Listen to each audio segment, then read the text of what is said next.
أعوذ بالله من الشيطان الرجيم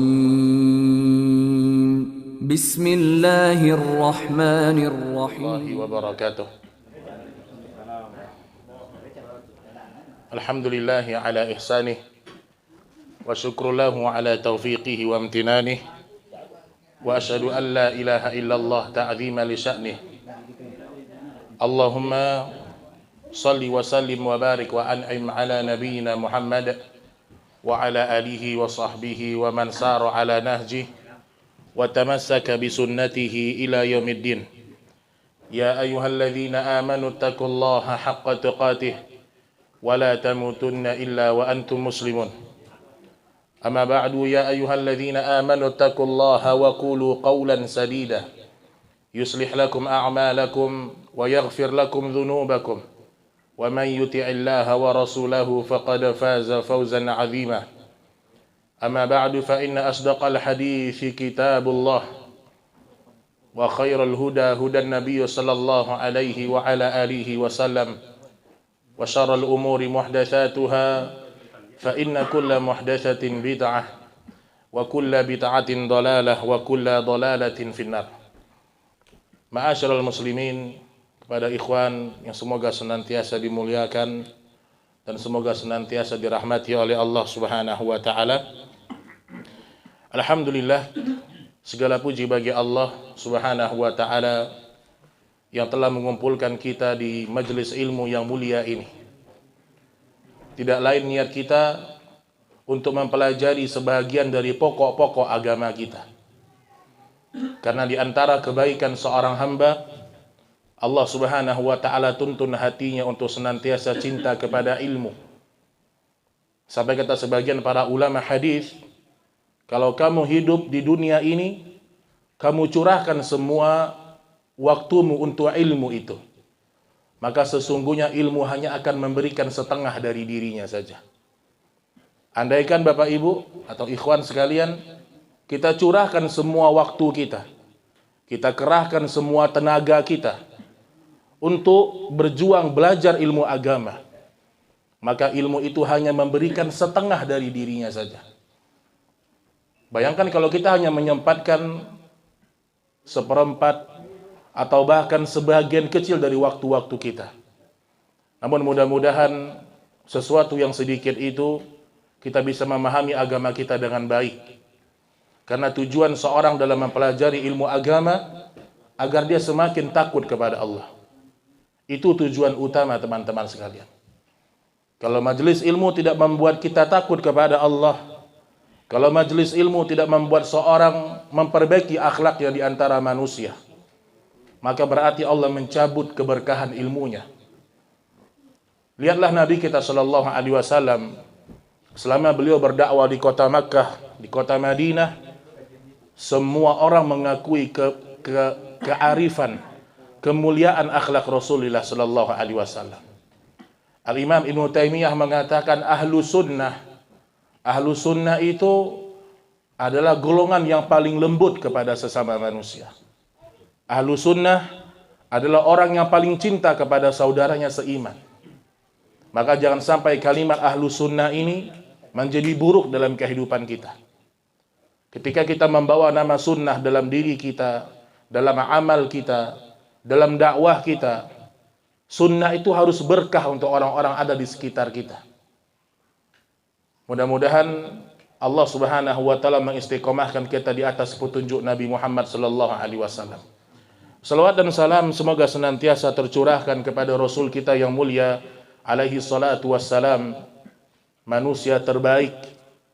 Tidak ada yang lebih mulia daripada Nabi sallallahu alaihi wasallam.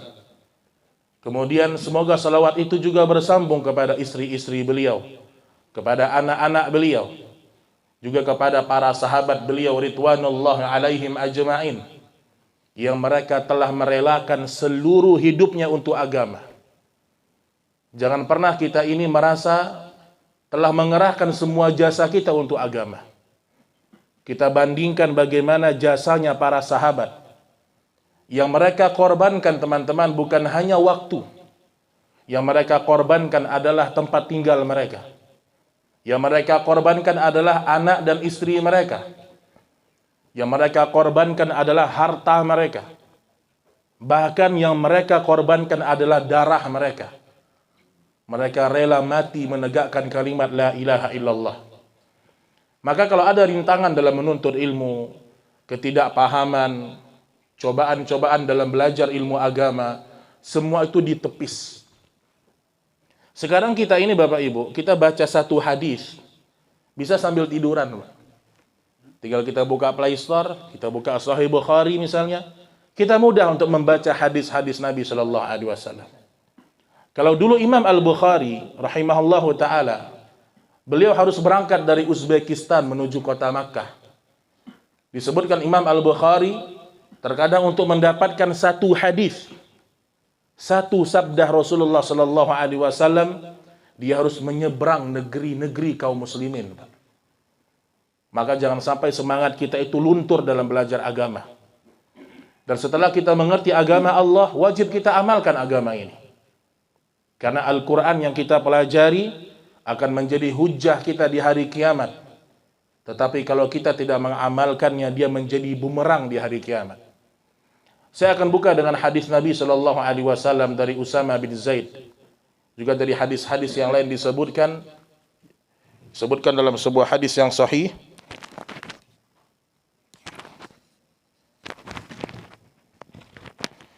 Disebutkan oleh Nabi Shallallahu Alaihi Wasallam, yu'ta birrajuli yaumal qiyamah. Datanglah seseorang di hari kiamat di hadapan Allah. Fatandaliku aqtabu batnihi. Kemudian orang ini dihukum oleh Allah dengan dikeluarkan seluruh ususnya. Fayaduru biha kama yadurul himari fir raha. Kemudian ususnya itu diputar-putar oleh Allah, disiksa oleh Allah, sebagaimana himar berputar-putar. Kemudian fayajtami'u ahlun nar. Maka berkumpullah penduduk neraka. Fayaqulun ya fulan malak. Kata penduduk neraka, wahai fulan, kamu ini kenapa dulu di dunia? Kenapa Allah mengazabmu seperti ini? Akunta ta'muru bil ma'ruf wa tanha 'anil munkar. Bukankah dulu ketika engkau di dunia selalu menyuruh orang melakukan kebaikan, selalu menyuruh orang meninggalkan keburukan? Hadis ini bisa untuk para ustadz, bisa untuk para ulama, atau bisa untuk antum yang senantiasa belajar ilmu agama. Kata dia, wa yaqul kuntu amuru bil ma'ruf wa la ati. Dulu di dunia aku selalu menyampaikan kebaikan. Mungkin kita mengirimkan video-video ceramah, mungkin kita menempelkan status-status dalam media sosial kita berisi nasihat. Wala ati, tetapi aku tidak pernah mengamalkannya. Wa kuntu anhaakum 'anil munkar wa ati. Dan dulu aku selalu melarang orang meninggalkan dosa dan maksiat. Jangan kerjakan ini haram, jangan lakukan ini haram. Ini murka Allah, ini siksa Allah. Wa ati. Namun justru aku menjadi orang yang pertama kali mengerjakannya di dunia. Maka mudah-mudahan kita ini setiap belajar ilmu agama berniat untuk mengamalkan ilmu. Baik, ikhwan rahimani wa rahimakumullah. Afwan sebelumnya ana terlambat ya. Insyaallah kita akan lanjutkan nanti ba'da maghrib ya. Ya, kita ambil sesi siang, kita tarik ke sore, kemudian nanti sesi maghrib insyaallah kita akan lanjutkan di bagian yang kedua. Seperti yang dimintakan kepada ana, kita akan membahas pada pertemuan ini yang berkaitan tentang masalah akidah dan manhaj. Masih pada poin itu. Namun nanti kita akan selingkan dengan beberapa faedah dari kitab Riyadhus Shalihin yang di situ berbicara tentang tazkiyatun nufus. Karena kalau kita sudah belajar akidah, kita sudah belajar manhaj, kita tahu pokok-pokok agama, harus ditambahkan, disempurnakan dengan tazkiyatun nufus. Bagaimana kita mensucikan jiwa kita, dan bagaimana kita berakhlak kepada sesama manusia, terutama orang-orang yang belum mendapatkan hidayah sunnah ini. Baik ikhwan rahimani wa rahimakumullah, kita akan membahas kitab Ushulus Sunnah yang ditulis oleh Al-Imam Abu Bakar Al-Humaidi. Ada yang pernah dengar namanya, Pak? Abu Bakar Al-Humaidi rahimahullah. Kalau Imam Bukhari pernah dengar namanya? Siapa Imam Bukhari, Pak? ahli hadis. Ya. Ini gurunya Imam Bukhari.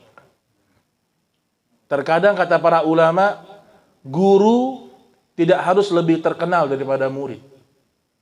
Imam Bukhari dikenal oleh kebanyakan kaum muslimin. Bahkan tidak ada yang tidak kenal dengan Imam Bukhari lah. Dan kitab yang kita bahas pada pagi ini atau pada sore ini, yaitu guru dari Imam Al-Bukhari rahimahullahu ta'ala, kitab Usulus Sunnah. Disebutkan oleh Imam Ahmad bin Hanbal, bagi kami, Al-Humaidi adalah seorang imam. Artinya ketika seorang alim itu mendapatkan pengakuan dari alim yang lain, maka semakin kokoh ilmunya. Dan itu salah satu cara dalam antum menuntut ilmu agama. Kalau antum ingin tahu tentang lurusnya akidah seseorang, lurusnya akidah seorang dai, maka tanyakan kepada dai juga. Tanyakan kepada dai juga. Tentu dai yang mengenal Al-Quran dan As-Sunnah. Maka di antara metode dalam belajar dari masa ke masa, itu mendapatkan rekomendasi dari orang-orang yang berada di atasnya atau orang-orang yang setara dengan dia. Ini di antara metode dalam belajar ilmu agama. Baik ikhwan rahimani wa rahimakumullah. Pertama beliau menyebutkan tentang apa itu sunnah. Jangan-jangan kita sebut-sebut sunnah, tidak tahu kita sunnah itu apa. Nah, saya pengen tes dulu.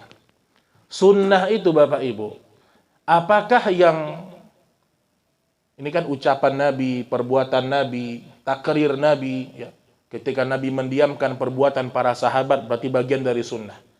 Sekarang kalau ada perbuatan Nabi, ucapan Nabi, sebelum beliau diutus menjadi seorang Rasul, apakah itu sunnah? Alasannya? Belum diutus. Baik, barakallahu fiik. Betul ya. Jadi yang dikatakan sunnah adalah semua perbuatan, semua ucapan Rasulullah Sallallahu Alaihi Wasallam ketika beliau sudah diutus menjadi seorang Rasul. Makanya tidak dibolehkan kita untuk bersemedi, nggak boleh. Seperti dulu Nabi Sallallahu Alaihi Wasallam di gua Hira. Maka tidak benar kalau ada orang sekarang mengatakan kami juga ingin beribadah di gua Hira karena dulu Nabi pernah melakukan. Ini tidak benar. Karena dulu Nabi melakukan itu sebelum beliau menerima wahyu. Setelah beliau menerima wahyu, maka beliau tidak pernah melakukan hal tersebut. Baik, disebutkan oleh Imam Al-Humaidi rahimahullahu ta'ala, as-sunnah artinya adalah at-tariqah, yaitu adalah jalan. Sunnah itu adalah jalan. Dan as-sirah, yaitu perjalanan hidup, yang baik maupun yang buruk, yang terpuji maupun yang tercela. Ini secara bahasa dulu. Kalau disebutkan secara bahasa, as-sunnah itu adalah jalan. Baik jalan yang buruk atau jalan yang baik. Adapun secara istilahan, secara istilah agama, dan ini yang paling kita butuhkan teman-teman. Kalau antum belajar tentang masalah ilmu agama, jangan berhenti di definisi bahasa. Kalau berhenti di definisi bahasa, banyak orang tersesat. Contoh apa? Salat. Salat secara bahasa artinya apa? Ingat, doa. Tapi ini secara bahasa. Kalau secara istilah, yang kita lakukan nih, dimulai dengan takbiratul ihram, diakhiri dengan salam, sesuai dengan petunjuk-petunjuk Nabi Sallallahu Alaihi Wasallam. Maka dulu pernah muncul sebuah aliran dalam Islam. Dia kalau mau sholat, doa aja, ingat aja. Cukup ingat, itu sudah sholat. Karena dia memaknai sholat sesuai dengan doa tadi. Maka sama seperti sunnah Nabi Sallallahu Alaihi Wasallam, maka as-sunnah menurut para ahli hadis, yaitu sabda beliau, semua ucapan Nabi, semuanya. Baik ketika beliau marah, atau ketika beliau tidak marah. Karena marahnya Nabi Shallallahu Alaihi Wasallam adalah petunjuk dari Allah. Bencinya Nabi Shallallahu Alaihi Wasallam petunjuk dari Allah. Kemudian perbuatan beliau, sabda Nabi diingat nih. Ucapan Nabi itu semuanya adalah kebenaran. Maka di antara tanda orang tidak beradab kepada Nabi Dia mengambil pendapat, mengambil ucapan, dan dia buang pendapat Nabi Shallallahu Alaihi Wasallam. Sampai ada orang bilang gini, Pak, kayaknya besok Imam Mahdi itu dari mazhab Syafi'i. Subhanallah. Dari mana tuh? Nah, ini ucapan-ucapan yang tidak ada dalilnya nih. Karena terlalu mengagung-agungkan Imam Syafi'i, terlalu gulu kepada Imam Syafi'i, rahimahullah. Terkadang dia meninggalkan ucapan-ucapan Nabi Shallallahu Alaihi Wasallam. Kemudian dikatakan sunnah juga adalah perbuatan Nabi Shallallahu Alaihi Wasallam.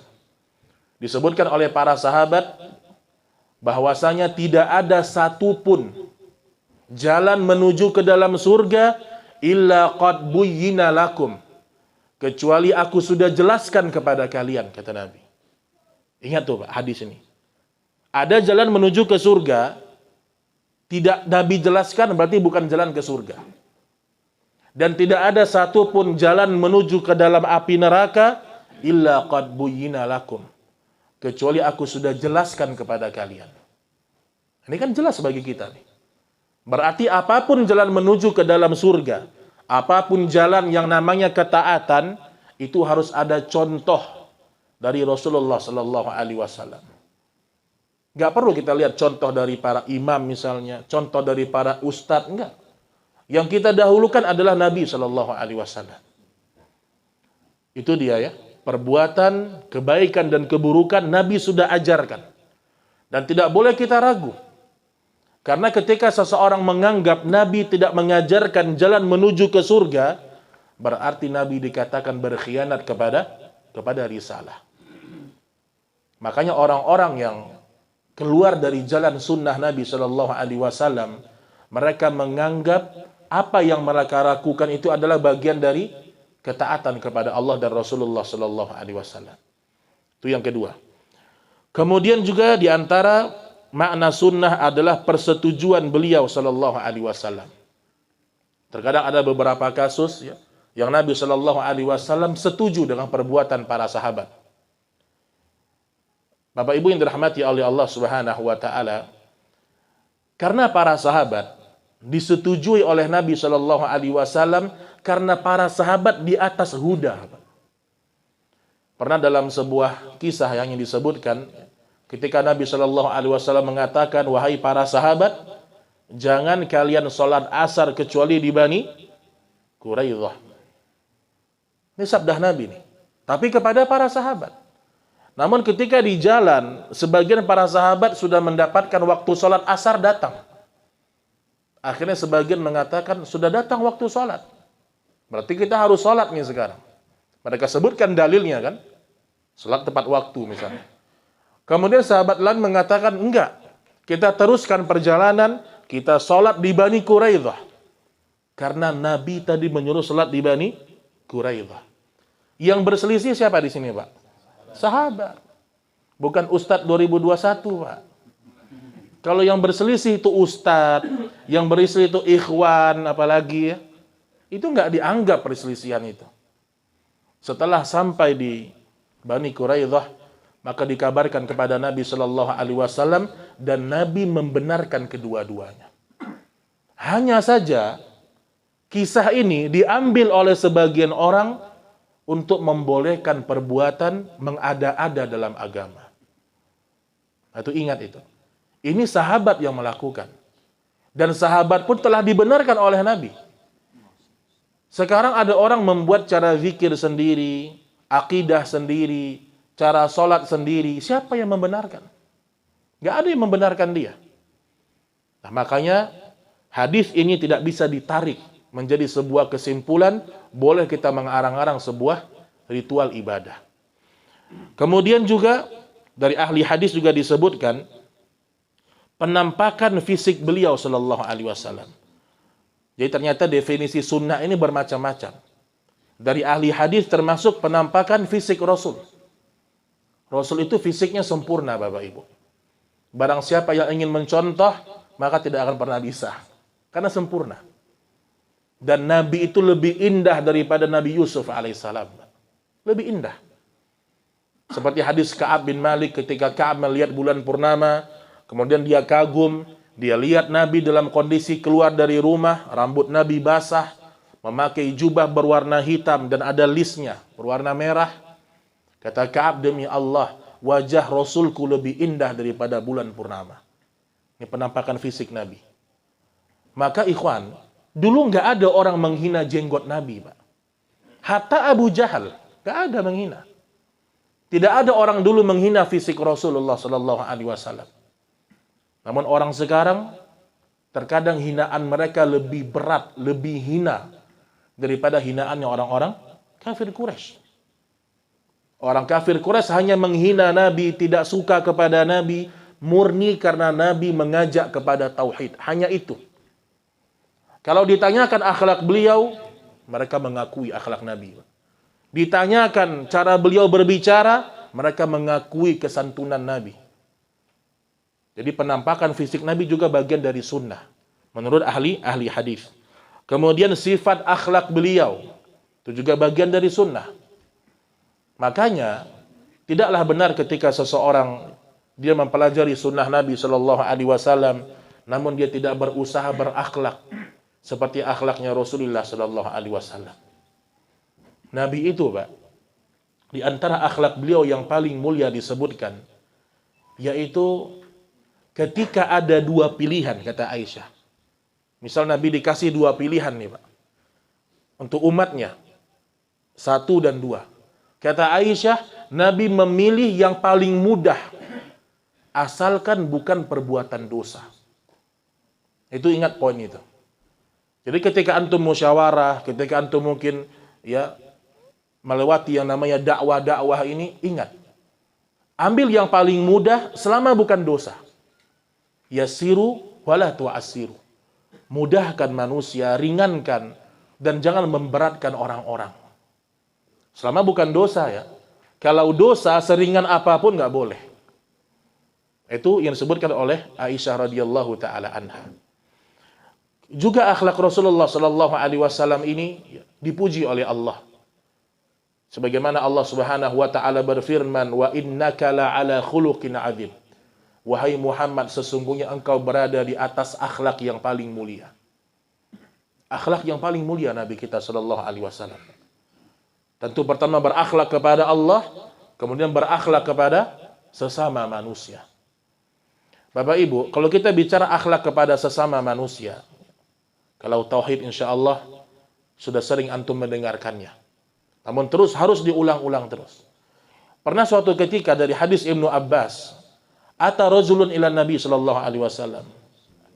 Ata rajulun ila Ibnu Abbas radhiyallahu taala anhu. Datang seorang laki-laki menghadap Ibnu Abbas, Pak. Dia mengatakan, "Inni khatibtu imra'atan." Aku sudah melamar seorang wanita, kata dia. Namun ternyata wanita ini menolak lamaranku.